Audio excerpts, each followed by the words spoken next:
Welcome to episode 130 of the Epilogue Lady podcast. My name is Bente and I'm coming to you from Vesterålen, northern Norway, where I live with my husband, my oldest son and 2 cats. You can find me on Instagram as Arctic Crafts, on Facebook as Arctic Crafts by Bente, and on Ravelry as Arctic Crafts 65. There is also a group on Ravelry for this podcast where you can participate in the 2 make-alongs I have running. It's the Arctic Summer of Socks that finishes at the end of this month and the Fluff to Stuff that runs all through the year. You can find all the details and everything for both those make-alongs in the threads in the discussion forum for this group on Ravelry. This is going to be a very chatty episode because I have stuff to talk about. None of it actually knitting, crochet or spinning related. So if you're here only for the knitting, spinning, crocheting, stuff like that, you might want to miss out on this episode, I'm not sure. But again, you'll miss out on a couple of big announcements if you don't watch this. We'll start with the best thing that happened this summer, and it's that my bestie Sue from Canada, Crafty Knitter 7 Reads, as she calls herself now on Instagram. She actually is brave enough to travel all the way from Canada to me on her own. I'm so impressed. I would never dare to do that. And started this spring when she suddenly asked me on Messenger, what's the easiest way for me to get to you? And I sort of, are you effing kidding me? And she just said, she was serious. Few hours of checking different flight plans and hotels and everything, because we don't have a spare bedroom. I paid half of her hotel bill because, like I said to her, it's not your fault that I don't have a spare bedroom. So she stayed with us for 7 whole days, and I took a few photos, and those will come at the end of this bit of the podcast before I start talking about the other stuff. And it was amazing. We didn't do any podcaster stuff because she is a podcaster, I am a podcaster, or knitfluencers as hubby calls us. But this was 2 friends meeting for the first time, and we didn't want to ruin that, or not ruin, that's the wrong word, but we didn't want to disturb that with doing stuff for YouTube, or of course we took pictures for Instagram, but we didn't do any YouTube related stuff. So we did a day trip to Nyksund, where I've been doing the Christmas village market, and we didn't go to Lofoten. We were thinking about it, and I started realizing that if we were going to do all the things we planned to do, we wouldn't have any time to just chill. And as she said, she was coming here on vacation, so she wanted chill time, and I also wanted chill time. And Lofoten is extremely peoply in summer. There are people everywhere. And she sort of isn't too fond of people either. So we agreed, Lofoten, it's not a must. Vesterålen is just as beautiful, only lots of the tourists haven't discovered it yet. I don't care. I don't mind actually, because we don't have to wade in tourists all summer. We have our fair share of them, but it's not overcrowded. So we stayed in Vesterålen, and we just we did a trip around the main island of the municipality I live in, because there are 2 art galleries, so we stopped by both of them. But we spent a lot of time just chilling, talking, and it was amazing. I think it was sort of a recharge for both of us. She of course had to struggle with jet lag both when she arrived and when she went home, so I got the better end of that deal because I got to stay home all the time. But next year, if everything pans out the way we hope, me and hubby are returning the favor and going to Canada. I've always wanted to go to Canada, and now I have the best excuse ever. And Sue has a spare bedroom. So we actually don't have to live in a hotel. We can stay with Sue and her husband. So that's hopefully the plan for next summer. Crossing my fingers that I get to see Canada and Sue next summer. So Sue was a delight, and it was obvious that our instincts were correct because we are born to be besties, I think. And unfortunately she lives on the other end of the world, more or less, and we hopefully will get to meet each other again if everything pans out. But there were a few tears shed at the airport, I have to admit, when she went home. She and I told her, you can stay another week and sleep on the couch, but she went home, and as I said, hopefully we'll meet again next year. Now I'm repeating myself. There's not a lot I can say about Sue's visit without actually tearing up a bit, I think, because it was so amazing to have her here, and it was sad when she went back home. But I'm going to put in the pictures I took while she was here now, before I start talking about the other stuff. There are pictures of Sue and me, and there are also pictures of scenery, stuff like that, so that's coming now, and I'll be back with the two big announcements.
So that was my favorite part of this summer, apart from one more thing. And this is going to have a big, big impact on not only my life, but the life of the rest of my family as well. Because we did something amazing this summer. We bought a house. I know. It's scary. I'm almost 60, but anyway, it's scary doing stuff like this. But we bought a house.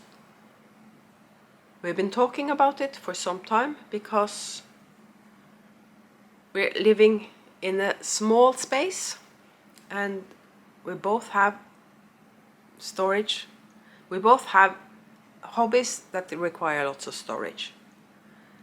And when my son moved back, he's a musician, so he has lots of musical instruments and stuff he needs for his music. And we started talking about, why don't we just get a new place, a big house with a rental flat that my son can live in, and we can have the rest of the house.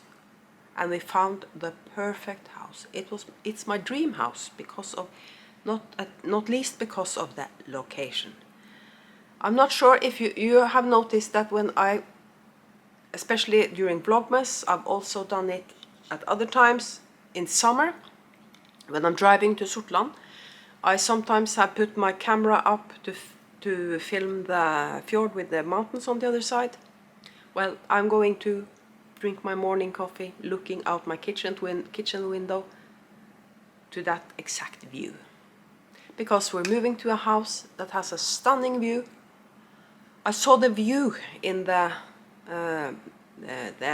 ad online, and I told hubby that view,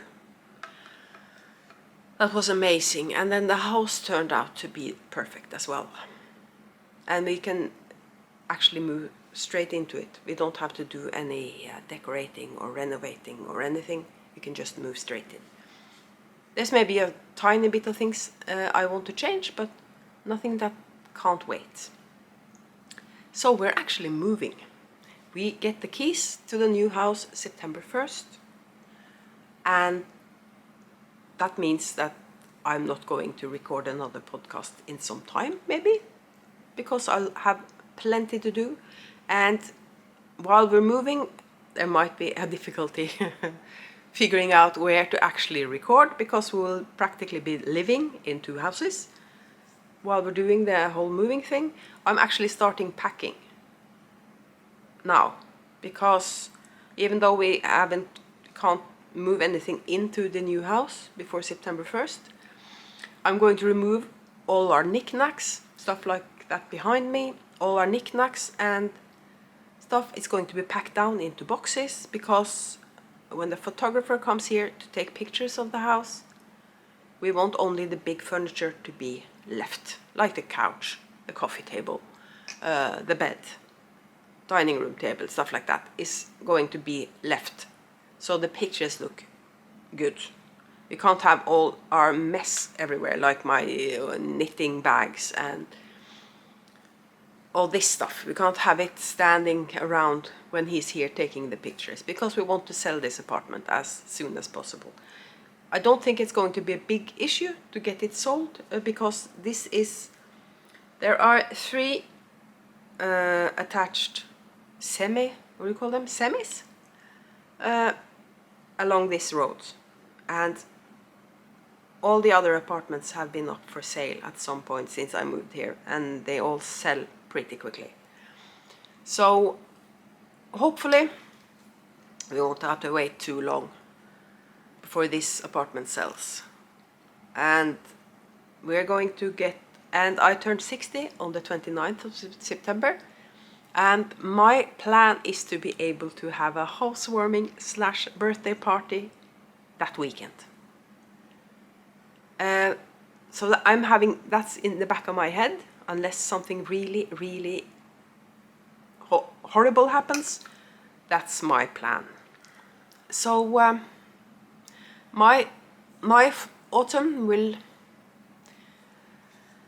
consist of a lot of packing and unpacking, and we need furniture for the new place because we're living into a bigger space. I have furniture that needs to be exchanged. We'll use this as an excuse.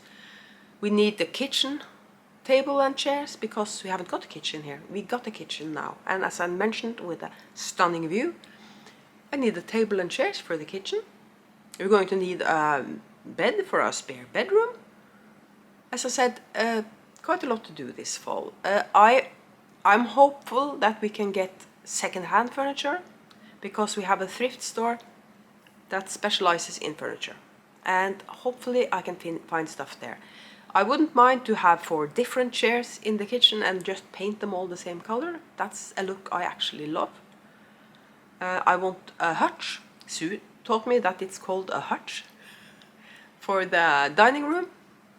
It's an open space dining room, living room, and I want a hutch for the dining room part, so I can display without getting dusty all the cool mugs and stuff I have. And I don't think I can get the hutch of my dreams in a furniture store now without paying a fortune. So I'm hoping I'll find an old one that I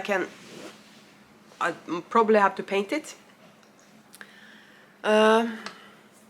Because I don't want dark wood. So if the only thing I can find is a hutch in the dark wood, I'll have to paint it. Hopefully I don't have to sand it or anything. But we'll see. I haven't bought the hutch yet. But I've been looking at the more modern solutions from IKEA and stuff. So if I can't find anything anywhere else, that's where we don't have an IKEA anywhere near us.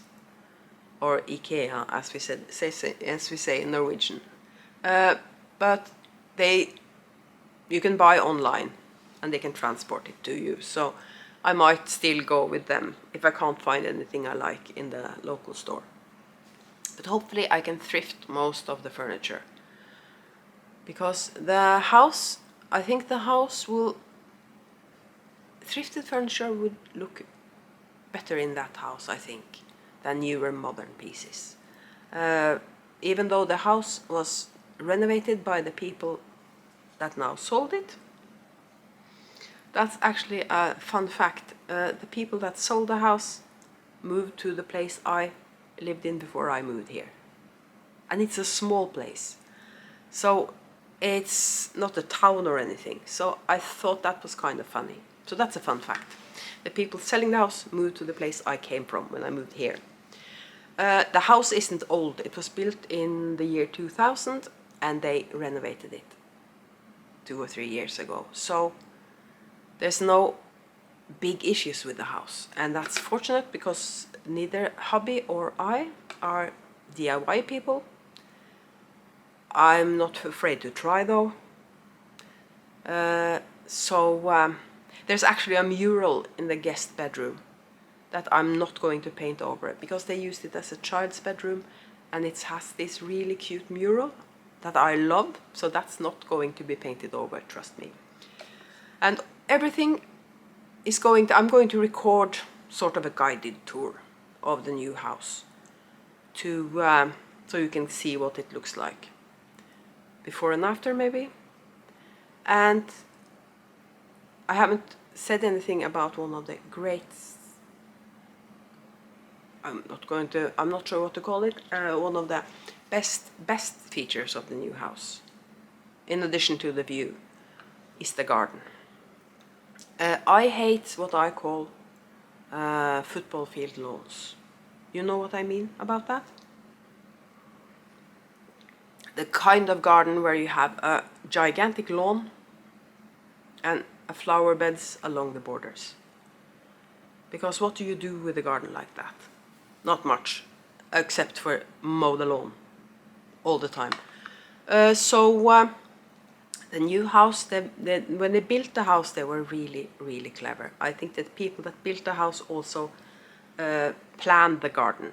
And they built the house in the corner of the property. So you have a lawn on one side of the house and in front of the house. And the house is built at the back end of the garden to get away from the road as far as possible. And it's divided into zones because they have planted trees in the middle of the lawn. So you it's different rooms in the garden, if you know what I mean. And there's actually maple trees on the property, and those are rare here. There's also an oak on the property.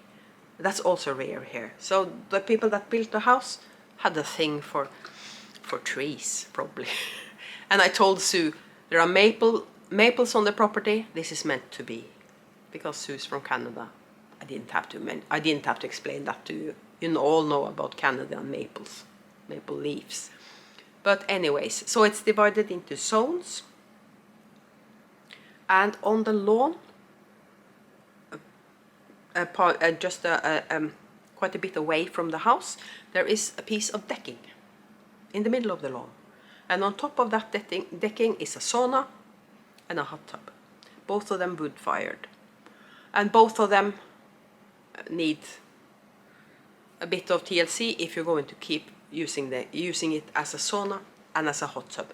I would love to have a hot tub, trust me, because that big sky in winter with the northern lights and a hot tub, that would be absolutely amazing.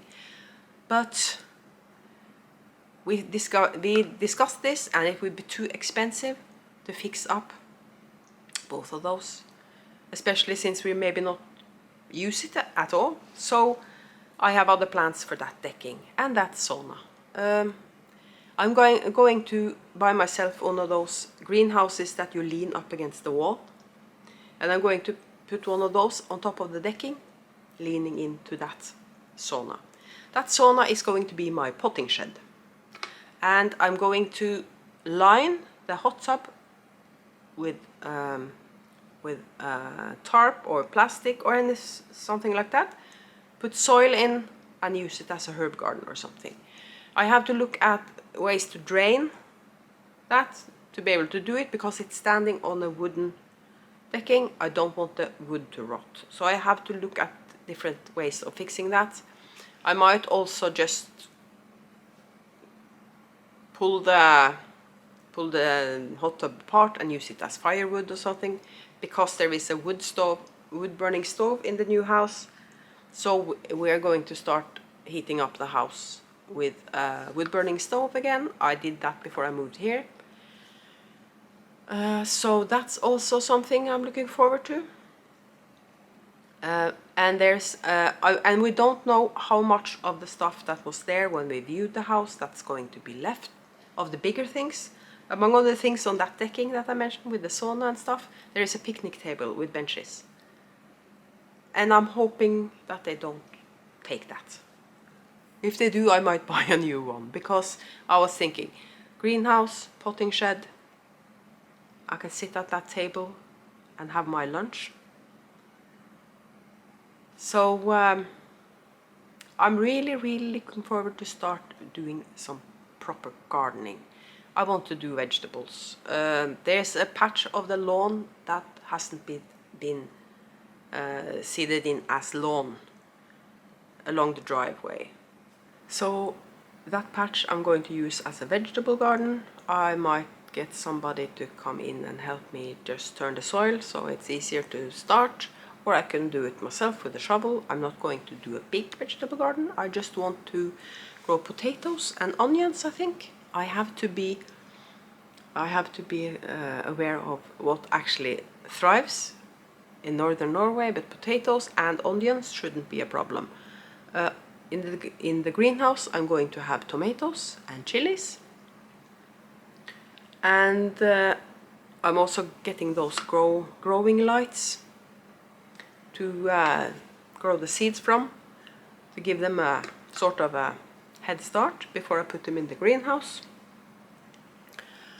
And there is actually a section of that garden where you can see 2 blackcurrant bushes sticking out of a jungle. And I'm really excited to see what's further in, because I'm going to have to clear out around those bushes.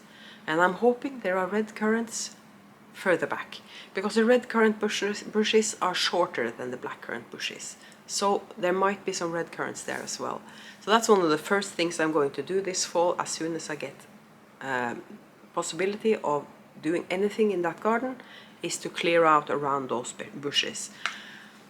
It might be a good idea to leave everything this winter, because all that jungle is of course also protecting the berry bushes.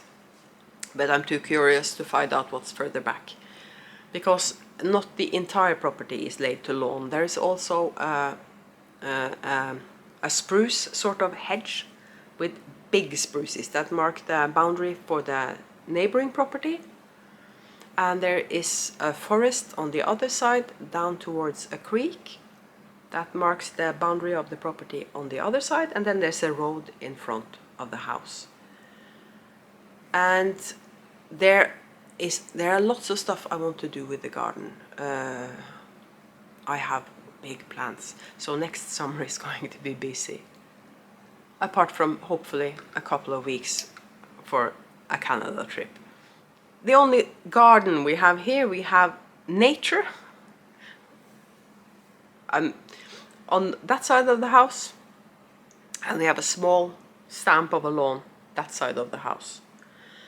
And there are people all around us that can watch us when we're outside.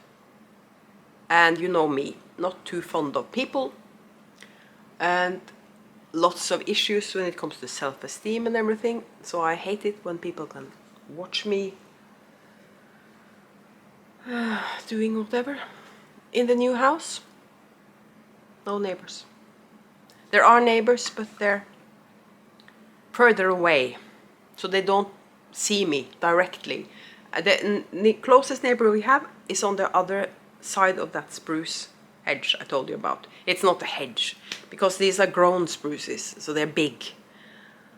But it's like a miniature spruce forest between us and the nearest neighbor, so they can't see us at all.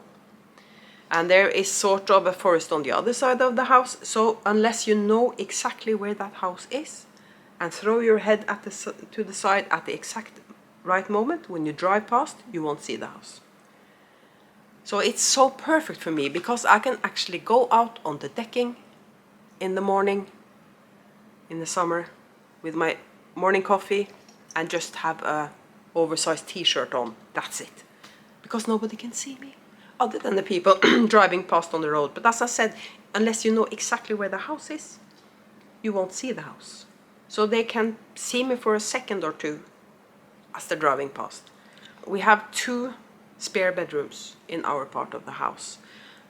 In my son's rental flat there is only 1 bedroom. He wanted 2 to begin with, but the thing is, this new house, on top of the garage, there is a big space that's insulated, so you can use it all year round. And he, as I mentioned, he's a musician. It's in a different house on the property, so he's a drummer. And he has a different house on the property with a big insulated space he can use all year round, where he can do his music. So that's... Is there anything else I want to talk about? There's a lot I wanted to say about the new house, of course. But as I said, you'll get a guided tour later. I'll go around the house first before we start moving in, and then maybe go a lap around the house after we're finished. But if I do Vlogmas, you get to see the house. And one of the things that's actually really, really amazing about this new house is that I don't have neighbors. So I can actually sit outside and record in the summer. So that might also change a bit, where I have loads of different places in the house where I can record. So there will be lots of beautiful scenery behind me, hopefully, when I record. And that brings me on to the podcast and what I'm going to do with the podcast. I'm still doing a podcast. I'm going to continue doing the podcast and a bit of vlogging and everything. But my knitting mojo hasn't been all there this year. And it's not going to change now when I have lots of other stuff to do, from moving to maybe painting furniture, preparing a vegetable garden. I will still be knitting, of course, in the evenings when I sit down to relax.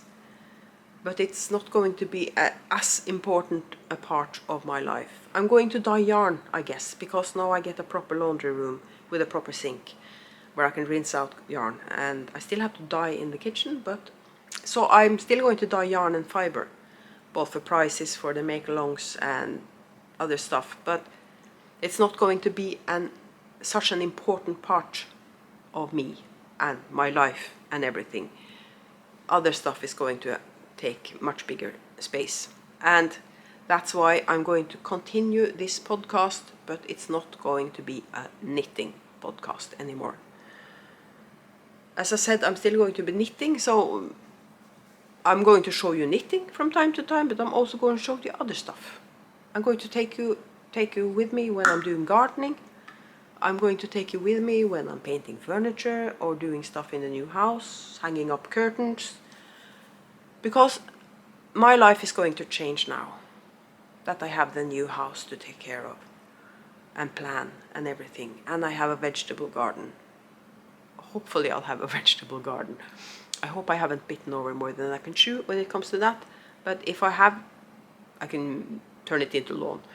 But anyways, so that's why, because I enjoy this. I enjoy sitting down and talking to you. But this isn't going to be sort of a proper knitting podcast anymore. I'm still a knitter. I'm still a part of the knitting community online, or the yarn community, fiber community, whatever you might call it. I'm still going to spin. I'm still going to knit.